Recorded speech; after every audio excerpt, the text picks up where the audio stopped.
All right, so I'm going to tear the Traeger down. I didn't have a chance to do this last night because it was still hot and we had family coming over, so I just set it aside. I haven't touched it since we put the fire out and closed it. So we're going to tear it down and see what's up with it. I've gotten some comments like, oh, you must have not cleaned it. That's not the case. It was very clean, and it has always been very clean each and every time I have run it. And it's only run, say, less than a dozen times. This is not an old machine. And when I open this, you'll see. Let's start with the outside. So this is one of the things that clued me in there something wrong, is this overheated and the paint started to blister, and that's what I actually smelled, was the burning paint. And it's all the way down the side here on the top. This is fire extinguisher liquid. So when I turned around and the black smoke was pouring out of this thing, I could actually see fire through here and in the crack here.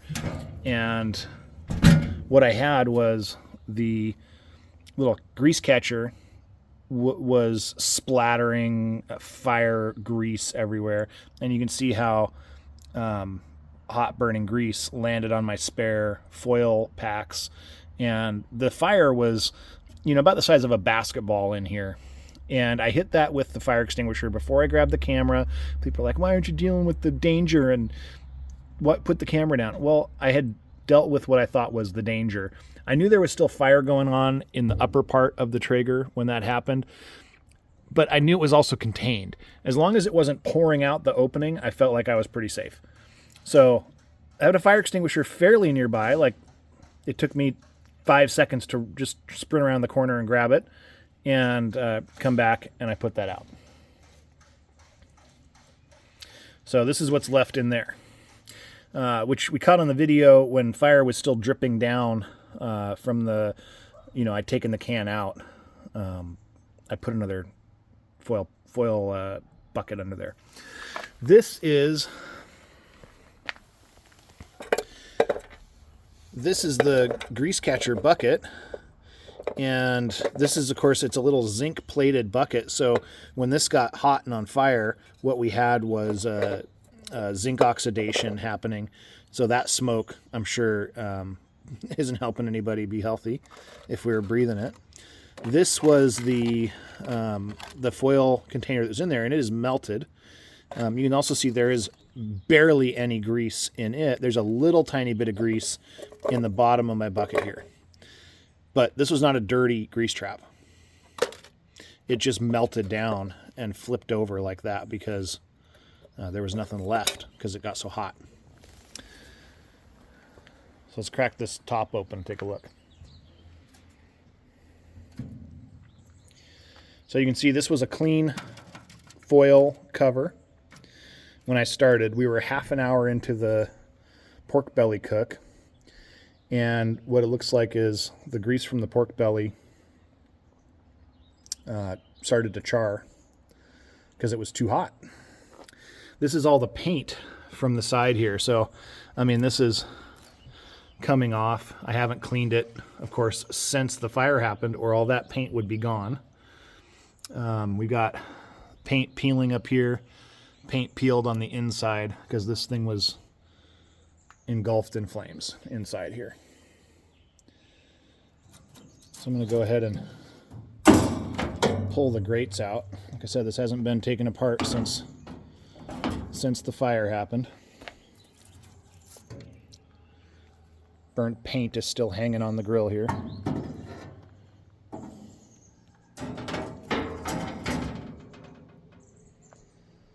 that doesn't fall down. Now, first lift of the foil, and what do we see? It's clean. And there's a small amount of grease on here. There's not even really very much grease.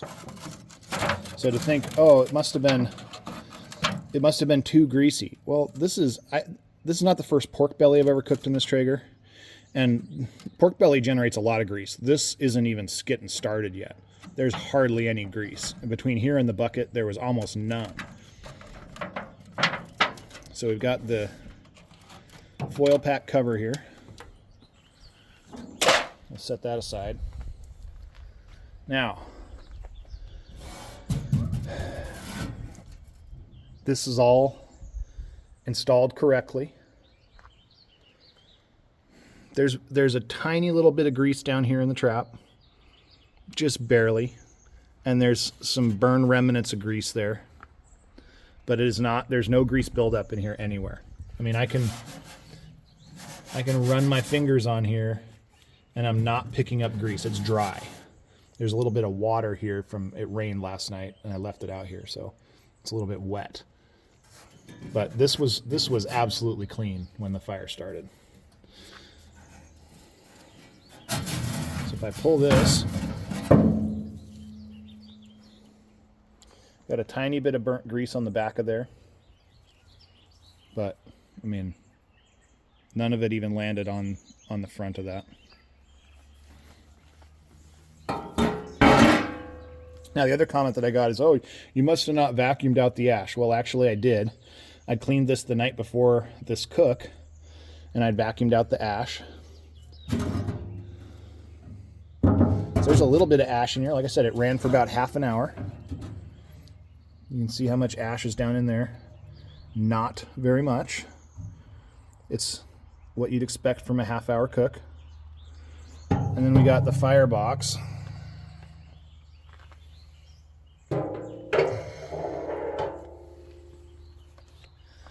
We got a fair amount of ashed pellets in there, but by no means is it clogged up. We still got good air circulation.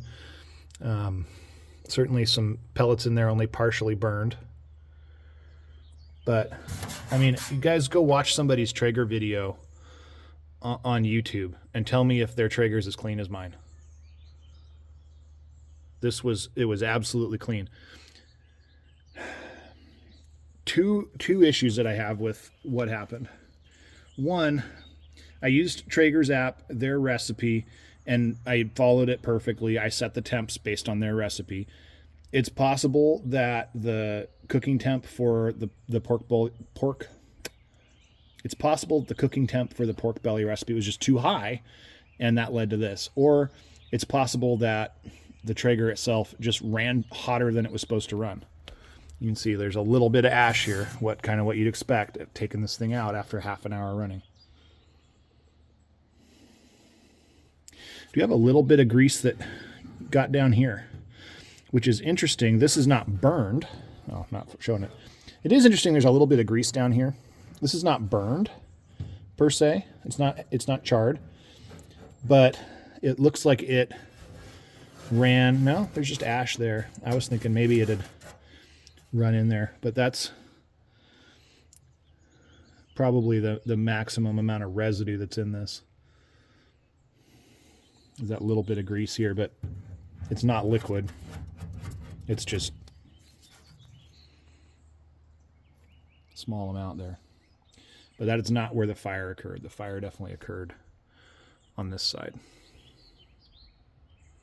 So that's the detailed post-mortem on the Traeger. It reeks like a house fire. This paint, when it burned, I mean, that's definitely not supposed to get that hot.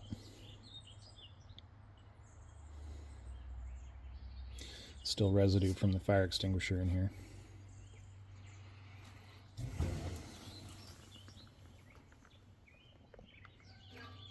It's hard to see up there, but you can see the paint's burned off. So yeah, that's the Traeger Silverton XL. Got it at Costco.